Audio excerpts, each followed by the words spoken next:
Welcome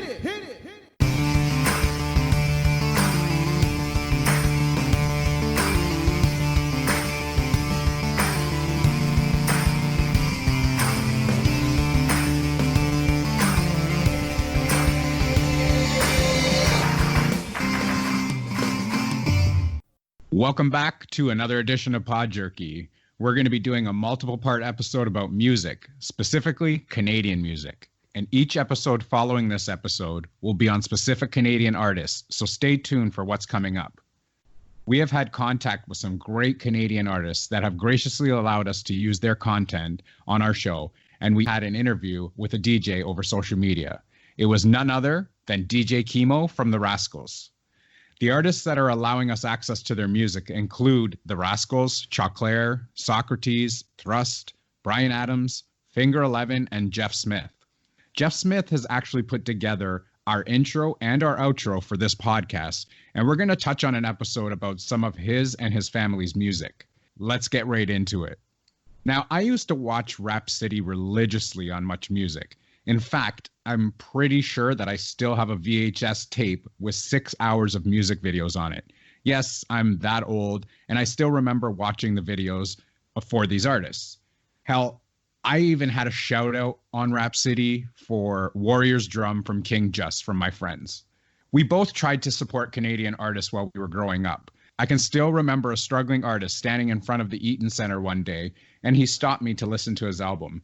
I had a listen and ended up buying his CD from him. I don't remember what his name was, but I'm pretty sure that I still have the CD. I also remember finding Ghetto Concepts single at HMV.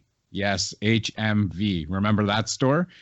I found their single one day when I wasn't even looking for it, but there was only one copy, and I never saw it in the store again, no matter how many times I looked for it. Now we're going to look at the U.S. and the distinct advantage that they have when it comes to music. And we feel that some of these groups would have made it big if they were in the market today. They would have also had a bigger advantage with the digital releases that weren't available back then, and all the different social media platforms that have become mainstream and standard if you want to make it big in the music industry. We were able to obtain permission from a few of these artists in order to sample their music on this podcast. Other notable Canadian artists that we didn't get permission from was Maestro Fresh Wes, who is a rap icon in Canada, Ghetto Concept, Cardinal, Snow, and Classified. So we tried reaching out to a number of artists like Chaos, Nardwuar, who is tied into this whole rap mechanism because he does these really crazy interviews and they're really interesting and they have a lot of great information. Anyways, we saw you guys checking out our DMs. Holla at your boys. We're big fans, and that's why we're doing this series. It's funny because Director Awesome was trying really hard to get a response from Chaos especially, and it just didn't happen. Chaos probably thought, who are these Pod Jerky punks stepping into my DMs like this? Like, what? Hell no. And Director Awesome said, mark my words, we will get him on the show. We will haunt him every day. And I just thought that was crazy funny. And mind you, we were talking about this while we were at work before we started our workday. And that's when we were trying to set up our podcast, do our research, reach out to the artists and everything like that. And just so everyone knows, we are going to get Chaos. We will get through to him. That's right. Show us some love, Chaos, man. We got your back. Now, all of this stuff was going down, and then the Corona zombie contagion hit, and then everything pretty much stopped. However, we were still working behind the scenes trying to get everything off the ground and reaching out to other artists as well. And we got quite a few, and we really appreciate their support. And Nardwuar, if you're listening, you're amazing at what you do and you have a lot of fans. Nobody beats your interviews. Nobody. We need to get you guys on the show, or at least let us play your clips, because we want to promote all the Canadian talent we can. Because as we said before, all of you guys are trailblazers in your specific industry. You're extremely talented, and we wanted to share your work and your stories with the rest of the world. We know who you are. Most people don't, though. For example, Thrust was talking that these days in the Canadian music scene, especially in Toronto, nobody supports anybody else's work.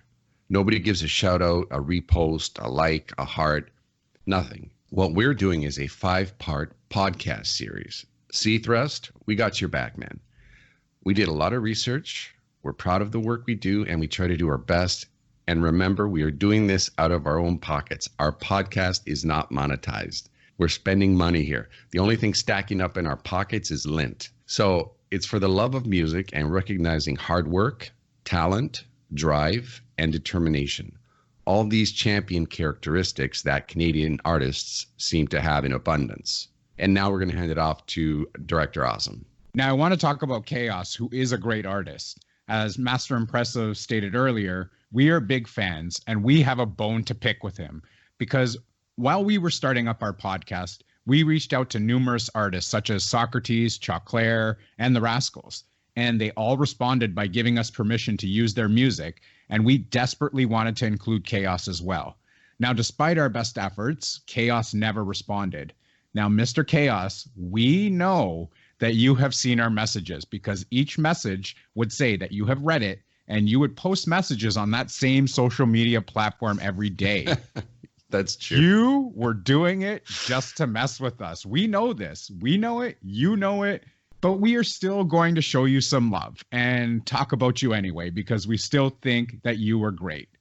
Now, before we go any further, please note that we have permission for the music that we are using in this and future episodes directly from the artist. And in no way are you authorized to use the music from this podcast without written consent. Now, just so everybody understands, we're huge fans, music fans in general, but rap and metal especially. We're also big critics because, we grew up with this stuff at the same time that these guys were just starting out. We're the same ages. We have the same interests. We were around the same scenes, and we understand their point of view, where they're coming from and what they're talking about, their frustrations, all the sacrifices and hard work that they had to go through. And then if you compare today with some of the music that's coming out from the younger kids, it doesn't I don't get it. I say this to my wife almost on a daily basis that, today's music that's out there, specifically hip hop, and no disrespect to any of the artists out there, because I know it's a different time than when we were growing up. But I always say that this is not music. This is just handing out contracts to every Tom, Dick, and Harry out there right now and making these people famous because they are bringing in the money because the kids are listening to this bunch of crap, in my words. And it's the same thing that our parents used to say about our music. Our parents used to say the same thing and say, I don't know what the hell you're listening to. I don't know what kind of music this is. And, we're kind of saying the same thing. But I see it on two different planes because I think the hip hop from back when we were growing up to today's hip hop is drastically different. And there's a lot of mumble rap that I don't even understand. And again, no disrespect to the artists, but you really need to step up your game with this music because I don't find it to be music or anything that I would listen to at all. I understand what you're saying. It seems that some of the older guys, especially Socrates, Chaos, they're really good singers. So they were able to merge their singing talent with their rapping talent. Right. And that's what I think a lot of the younger generation is lacking. Not to say that there aren't a lot of people out there that can do both, but back then they had to hustle. Socrates was saying if you weren't able to get your stuff out on vinyl, like you just couldn't make it, And DJ Chemo actually talks about the same thing in the interview I had with him. And he talks about it all being about hard work, having a team around you and being able to promote your whole entire music genre. And today that the kids, they just want to do it themselves. They don't want to help doing anything. And they're releasing quantity over quality. And that's the difference from our generation to this generation. They just want to keep pumping out music just to keep trying to bring in the dollars, whereas they're not putting out the quality music that was being put out back in the day. Another thing that's really interesting is these young kids, man, they have the social media down cold. And I'm talking about marketing. They can just rejig things. They resubmit things. They use different platforms to attach to other platforms. They try to get more followers, more viewers, this and that. Let me tell you, they're really adept at getting it done. Mind you, if these old school rappers had these same tools at their disposal back in the day, boy, without a doubt, they would be huge. Most of these kids have never even heard of the Rascals or Chaos. And if they have, it's just in passing, like Chaos, okay, over the head, done, next, They and these were some of the best rappers on the planet. Yeah, on exactly. the planet. Some of the best musician artists on the planet. That's right. For their time, and even throwing their music up today against any today's music, I would still go back to that music. Oh, absolutely. Most of the stuff from the Rascals is really amazing. And we're going to showcase that in the next episode, so you're going to get to hear a lot of it. Yeah, they had some killer tracks, and it's just mind-numbing to understand how they just didn't break through. We'll get more into that in future episodes. But for example, we just wanted to go over some of our own picks of some of the music that we grew up with and some of the old school rap that had some big influences on Chaos, Rascals, Socrates, all these guys that were growing up back in the day with us. Let me interrupt you here because we kind of grew up in the same generation of music. So our picks are pretty much similar. So some of my older picks, we're just going to go through the list here. We got Pete Rock and CL Smooth, Rob Bass and DJ Easy Rock, Eric B and Rakim, Mos Def. He is a superstar, that guy. He's massively talented. Beastie Boys. The Beastie Boys basically got the rap industry and just took it and ran with it. And people didn't know who they were, where they were going, what they were doing. I remember LL Cool J was calling them out because he said that the Beastie Boys were ruining it for everybody. I guess they had some crazy antics at their shows and around their shows. So that was pretty interesting to hear him say that. Well, I want to say that they've done pretty well for themselves, so I don't think they ruined anything. Another one is, this is some real old school stuff, but it's quintessential rap. It's the stuff that everybody started off with. Grandmaster Flash and the Furious Five, The Message. Run DMC, It's Like That. KRS-One, Boogie Down Productions. And also Fat Boys, The Human Beatbox, and Stick 'em. Those two, back in the day, were just massive. Those are just some of the very early rap influences that shaped our music listening experience and also helped to form some of the rappers coming out of Toronto and Canada, because before that, really, we didn't have really much to go on here anyway.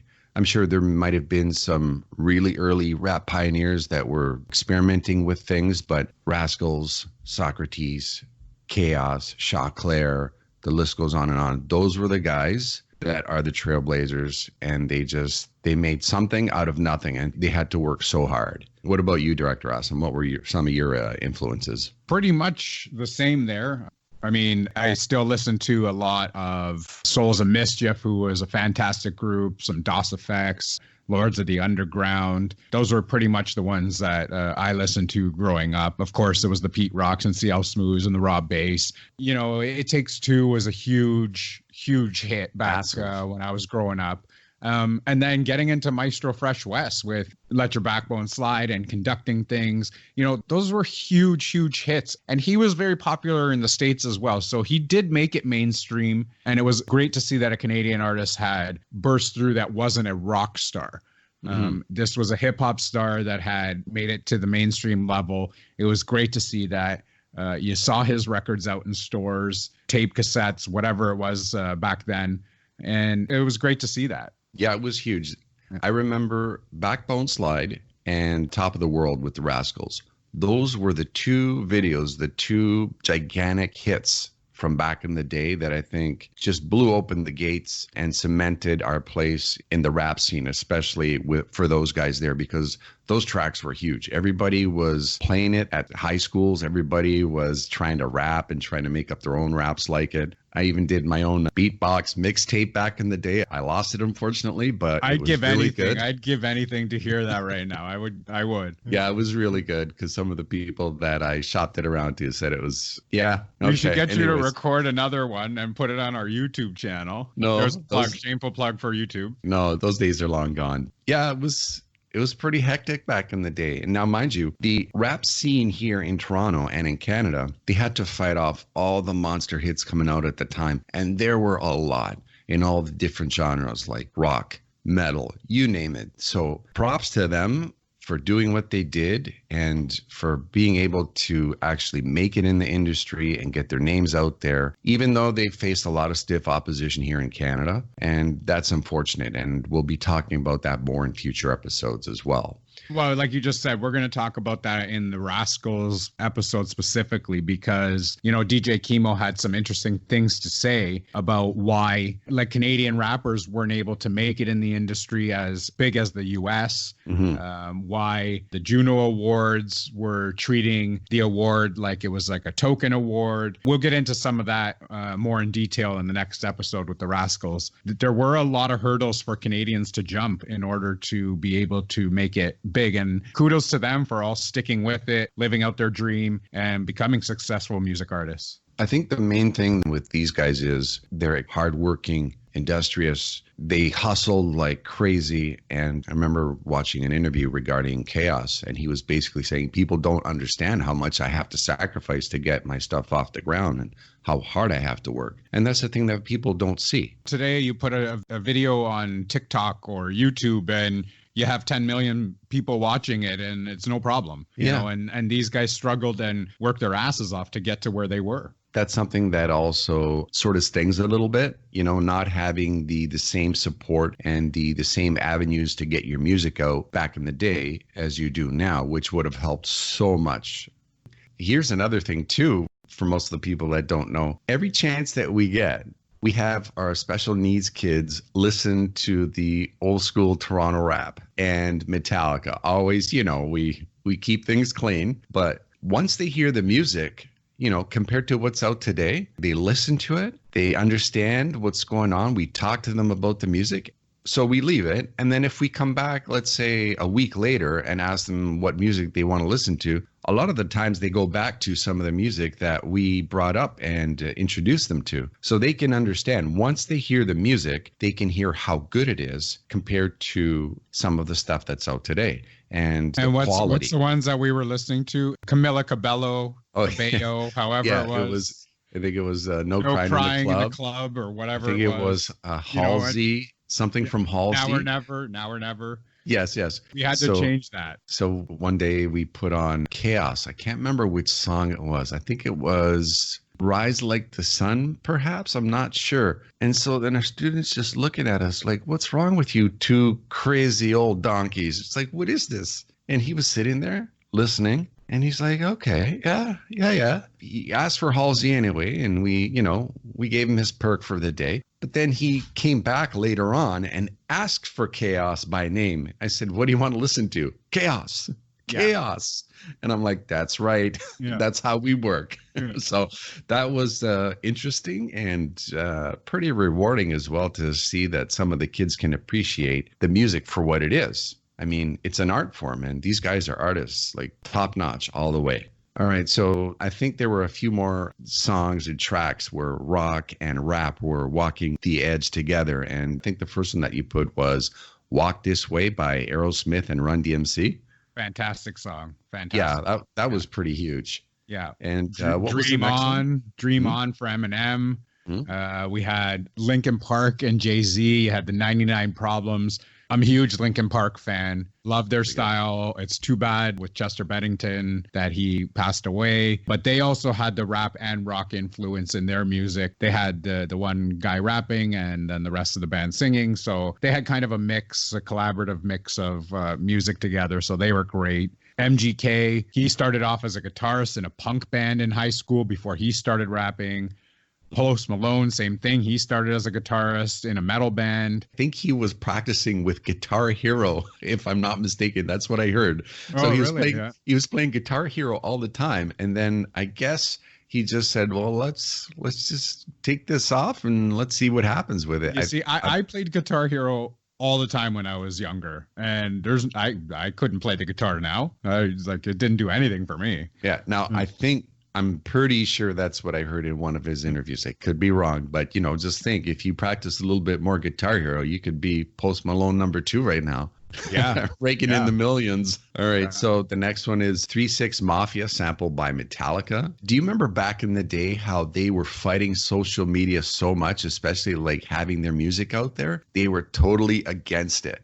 But, I think eventually they had to bite the bullet and just say, okay, let's just go with it. Yeah. And then, drive the bus ourselves, because people were going to listen to it, stream it, download it either way. Even if they didn't want them to, it was still going to happen. Like once it's out there, it's out there. You can't do anything about it. Well, see, going back, I have a bone to pick with Metallica a little bit. Him and Dr. Dre. Back in our time, we had something called Napster, if anybody remembers what that is. And Nobody does. Napster was a program that you used to download music. Now, I wasn't rich at the time, so I couldn't afford to buy all these CDs. So you would go on from time to time and you would borrow songs off of Napster. And I would download a Metallica song and I would download a Dre song. And I instantly got letters through email or through the Napster program, however it wasn't in the mail, saying to stop downloading this music, that I'm going to be taken to court for illegal possession of music that is copywritten and all this crap. So it was a lot different back then than it is today. A lot of people are giving out their music free. They'll make the music, they'll make their money on tours, ticket sales, merchandise sales, stuff like that. But they want to promote their albums online, so you're able to listen to it. So you have it on YouTube all the time anyways, right? Their music videos are out there. But back when we were doing it, we didn't have the YouTube. We didn't have the social media that we have today to listen to it. So we were downloading it off of Napster. And that was my bone to pick with Metallica. But I still listen to them to this day. Now, wasn't that back in the dial-up days where it would tie up your phone line? And it would take like 6 hours to download a track. And if anybody picked up the phone in your house, it would just automatically cut your connection. Yes. I remember that. And then you would have to restart. Boy, the younger generation has no idea. Typewriters. Yeah. Never mind using the computer. Typewriters.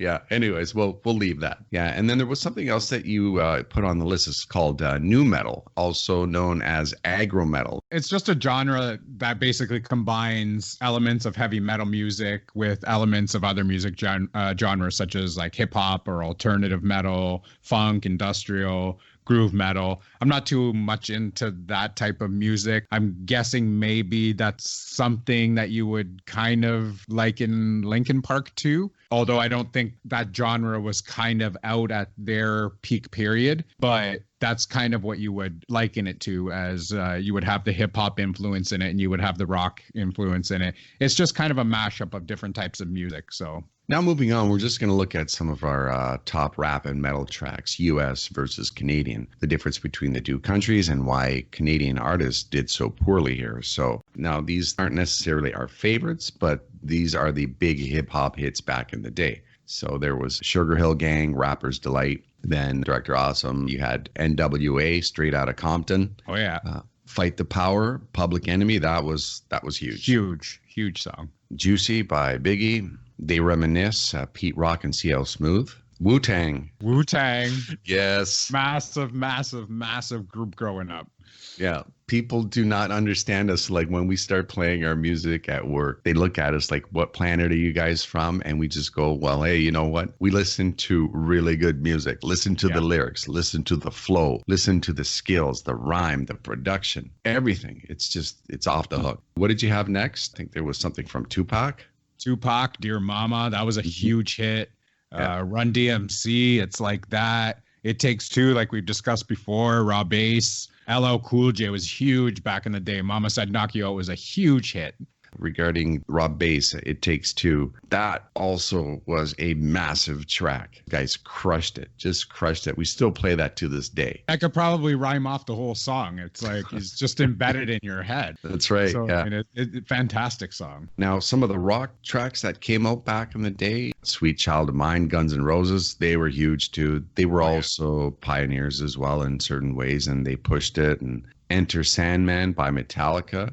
I think that was at the point where they were changing their sound a little bit. I really like some of the earlier Metallica stuff a lot. However, I got to say, when they changed the direction a little bit, I appreciated their tracks. And even to this day, like they got some really interesting takes on some of their music. So, well, like, what did you think? Enter Sandman was a huge hit growing up, that was probably my favorite song growing up, just because it was just so out there. It was played so much on the radio. It was used for like walk-up songs for sports players coming to the plate, or introductions to sports games in a hockey arena during a playoff game. It was a huge, huge hit. And some of their newer stuff I'm not the biggest fan of. The Saint Anger stuff is okay. It's nothing like the stuff back in the day.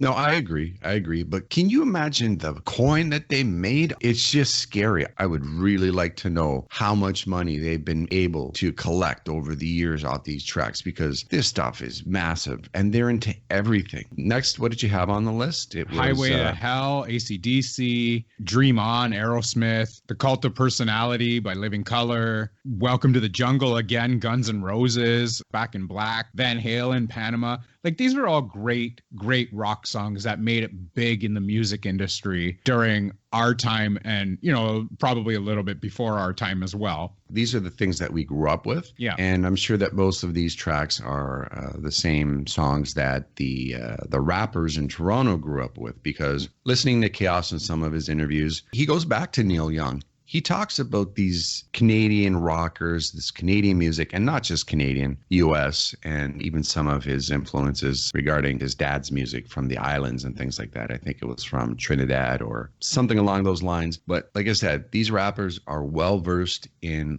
all forms of music. They're really astute in finding, you know, their niche, working it, you know, doing what they have to, hustling. They're really talented people. And we really appreciate all the support that we got from a lot of the artists that got back to us, and that allowed us to use their music in this series. So thanks again. Let's see, what do we got next here? Some of the Canadian tracks that were out back in the day. You Ain't Seen Nothing Yet by BTO, Wheat Kings, Bob Cajun, The Hip, Life is a Highway, Tom Cochrane. Big hit. That was a big hit. Yeah. This is actually a big hit. Next is Bryan Adams, Summer of '69. That was a huge, huge hit. They were even playing it in Cuba when I was in Cuba at the clubs. So it's a fantastic song, huge hit. Kudos to Bryan Adams for all the work he's done in Canadian music. A big thing that surprised us is when we were doing the research and we were trying to get a lot of the artists' permission to play their music on this podcast, Bryan Adams did get back to us. And He said, go ahead. Sometimes you just got to send it out there. Send out the message. Be honest. Say, this is what we're going to do. And can you help us out? Can you support us? And a lot of times you do get feedback and people do want to help you. And you know what? Socrates actually, in his response to us, said, you know what? Without you, there is no us.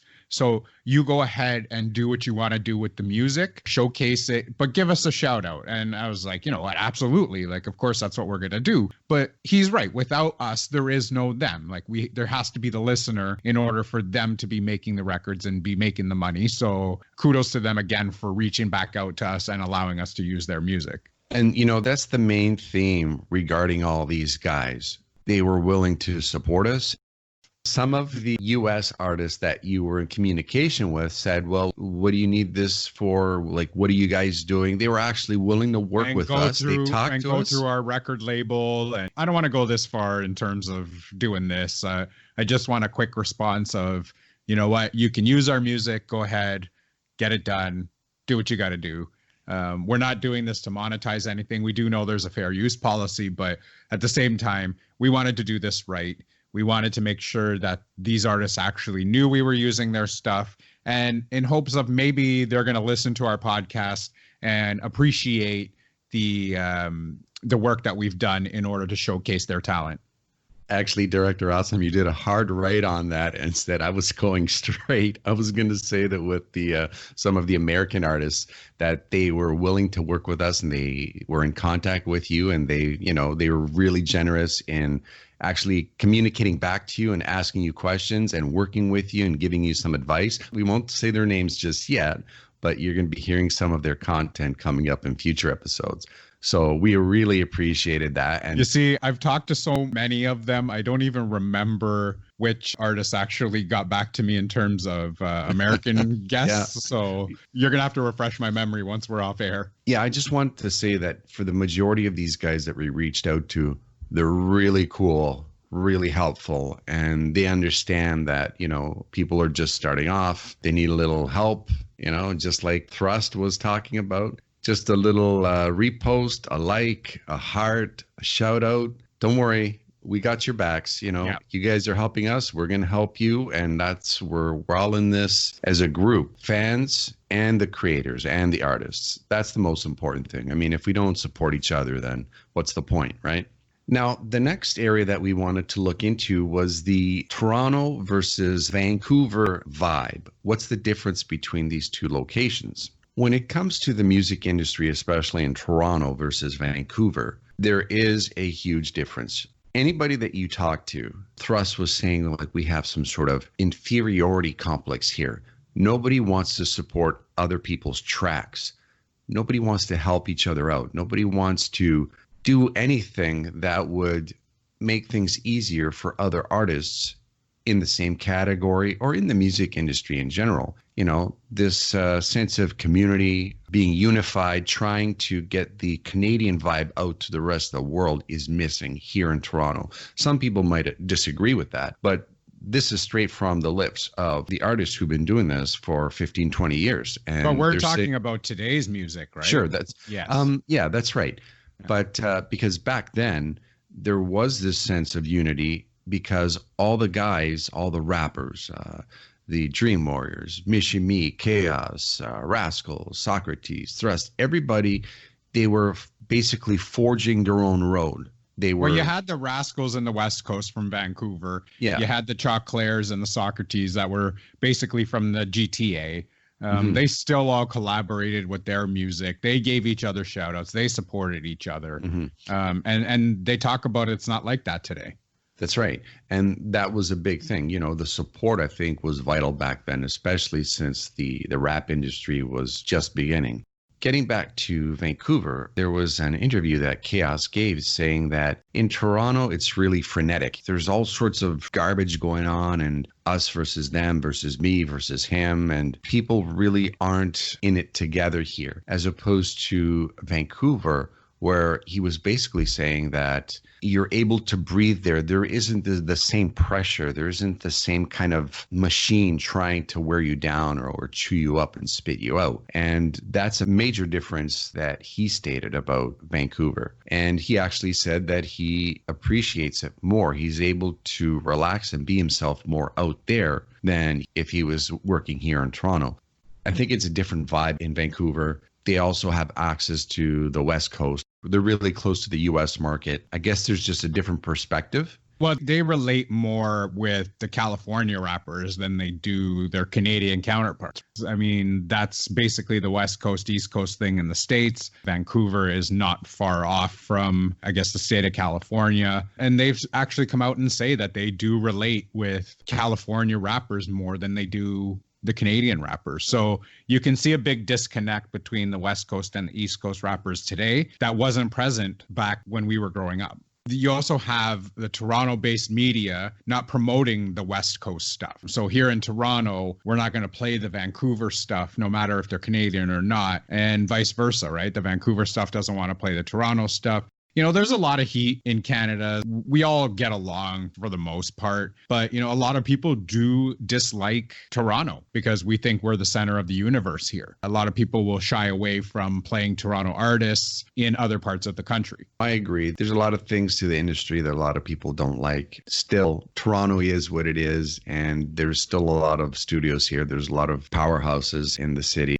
We're going to go on now to some of the top Canadian tracks. Like what we were saying before, it's Maestro Fresh Wes, Backbone Slide was top of the world for the Rascals. Director Awesome. I guess you got Conducting Things by Maestro. Yeah. And Dreaded Fist by Rascals. That was another huge track for them. And we play that a lot, especially at work. It's really good. And these are all songs that we're going to be displaying in their upcoming episode. Now, going back a little bit to the whole Toronto, Vancouver city vibe thing, I think that a lot of where we are today has a lot to do with Much Music and the influence that it had on the music scene back in the day. Now, I'm talking about the original Much Music, where they had Michael Williams, Master T doing Rap City. Yeah. Monica Diol, all these people, all these VJs, they were amazing in what they did. They promoted the music. They were knowledgeable. Michael Williams, man, that guy knew so much stuff. He was all over the place. Denise Donlin, who was working for Much back in the day, or was it Chum? She ended up working at Sony Canada as the president for the Canadian music, if I'm not mistaken. And she was a huge supporter of the Canadian rappers. And there was a backstory there, which we're going to get into as well in future episodes, where there were some issues because there was a merger with Sony and BMG, and then that changed the whole landscape back in the day. And that really screwed up the aspirations of the rappers back in the day. It really threw a wrench into their music careers. And that's, I think, a big problem that affected the industry so much. And we're going to be looking at that specifically with Socrates. I'm not sure if the Rascals were facing the same thing, but there was somebody else. We have so many notes to go through here. It's really interesting. But you didn't have the machine pushing them, right? So the machine didn't get behind some of these artists. So that was the difficulties for them.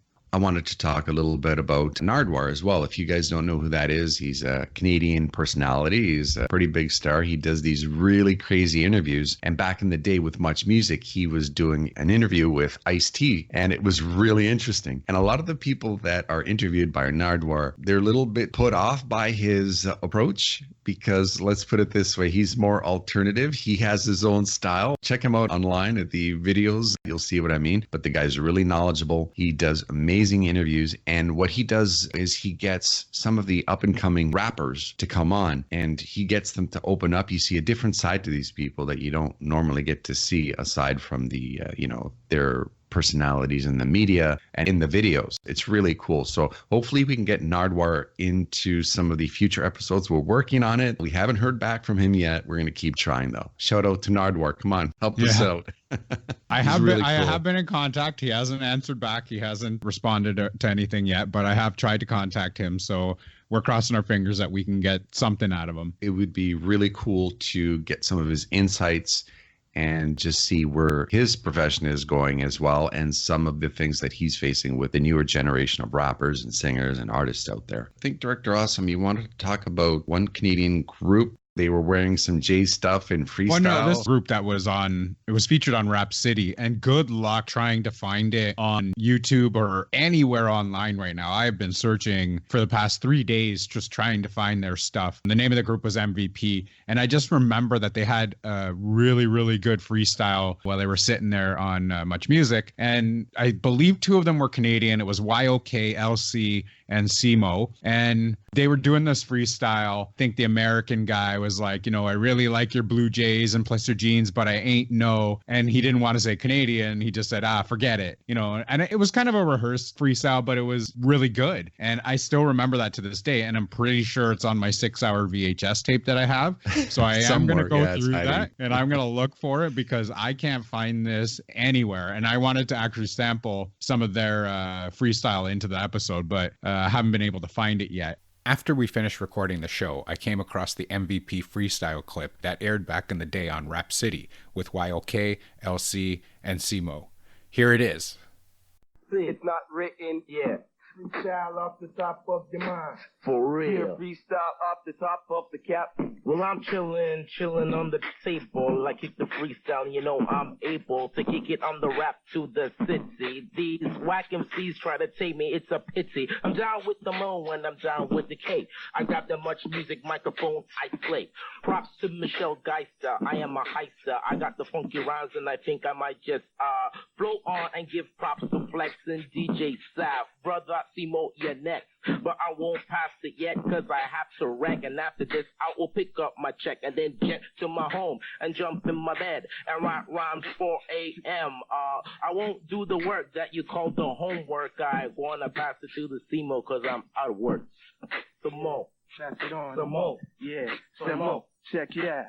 Well, it's the nigga Simo in the house. Oops, sorry that I said that, but now I kick some fresh raps. I see the camera in front of me. You see it says Blueprint for much music. See, I flip the flow and here I go, yo, they call me Simo. It's brother, should I say LC? So, yes, I really like your Blue Jays and plus your jeans, but yo, I'm not no, forget it. So, anyway, I pass it along to brother YO, the YOK with the beat, and yes, you know he will slay. Check it out, my props to the 40 flex. I can't forget all the brothers on the streets that wanna rep with me, can't flex with me, man, you better not test me. I'm niggas Simo in the house to wrecking your life fling, see. So anyway, I'm on Rap City kicking freestyle off the top of my mind as you press your rewind when you recording me and you see me on TV and I do the words that flow and they call me Simo in the house to rock and roll and yo, that's the way I flow and so I got to pass it on right to the right. I go to the LC and I just started anyway to the wire once you spill the words that flow, yo. Just so that you think I'm not thinking, I'm flipping, I'm blinking. If you're thinking what I'm thinking, then you're thinking that I'm rapping a rap city. It's such a pity that these MCs come and they're so, I really can't swear on the station because it's across the nation. Check my, creation that I created from the mind, rewind and find another line. It's a freestyle rhyme, so check it out. I don't pull that wax stuff and call it freestyle when I wrote it last night, and that's not wild. So check my smile. I grit my teeth, I don't have to pull that, wax stuff. I already told you, I cough or cuff, I snuffle up, I guess you might go to Sesame Street and learn the ABCs. It's the MVP. We drove on the DVP to get here, and that's the Don Valley Parkway. I start when I'm flipping, I'm kicking. I don't know what I'm saying, but I'm playing and I'm playing, and it's the YOK. And when I'm ripping on Rap City, here I go with the flow. Gotta pass it back to the Simo, but stop that. I forgot. I got to pass it in the middle to the brother on the table. I don't see no dribble on your list, so you know you're not tripping or slipping. Grab the mic and start ripping. Well, I grab the mic and I start ripping. I'm not gonna be tripping, and the scripts stop the flipping. So check 1, 2 with the brother named Flex and the brother named Sap, and I'm next. Next in the middle, I went Hip and Griddle and I messed up, but what the heck? It's just freestyle, you know that it's real. You see the video's real to real, yeah. I'm on the place that you call Rap City and I kick the stuff and it's fat. Oh, gee whiz, yeah. You know, it's just like cheese whiz. I put it on my broccoli and you see me as damn. I'm kinda running out of words and I got to pass it to the mo, but just hold up. I'm gonna flow on because I got the hot style and you see me with that nice smile. I hope you all enjoyed that bit of nostalgia. Now back to the show. And they were from Scarborough. YOK actually was from Scarborough. And his song Sunlight actually got a lot of play on Much Music when they weren't playing a lot of rap. So it was actually a big influence in the rap scene as well. Back in, we're talking 97, 96, 97, around that time. You know, they were a big influence in the hip hop scene as well. Now, one thing that I wanted to touch on a little bit was special aspects about Much Music that made things so cool back in the day. So we got TikTok now, we got Instagram, WhatsApp, all these platforms, all these services out there. Much Music back in the day, they had a huge pool of talented VJs, producers. They had Speakers Corner, which was huge. Speakers Corner, for those of you that don't know, they had like this little phone booth right at the corner of their building. And basically people were able to go in and they could record audio and video. So I remember watching the Bare Naked Ladies try to cram in there, all these guys. And remember the booth was really tight. It was really tiny. And so all these guys had to squeeze in there and they recorded one of their songs. And I think that's how their career got launched. That was so cool back in the day. It was just like having YouTube. That was our social media. That was our social media. And it was so cool. You would go down there, you could see the place was all grimy and stuff and had all sorts of character. And, you know, back in the day, there was this vibe coming out from downtown Toronto. You had the amazing hosts like Michael Williams, Master T. They had Power Hour. They had the Electric Circus. They had all sorts of crazy shows on Much Music. It was so awesome back then. Boy, for the younger generation, you guys don't know what you missed because it was amazing. They had a whole apparatus taking care of the promotion. Speaking of the artists, the music, the industry, it was all interconnected. It was really cool back in the day. So what fans can't understand today is why the Canadian rap pioneers disappeared and what happened. Interviewing DJ Kimo, you come to find out a lot of things. And again, we're going to have this whole interview on our website for you to read and go through draw your own conclusions.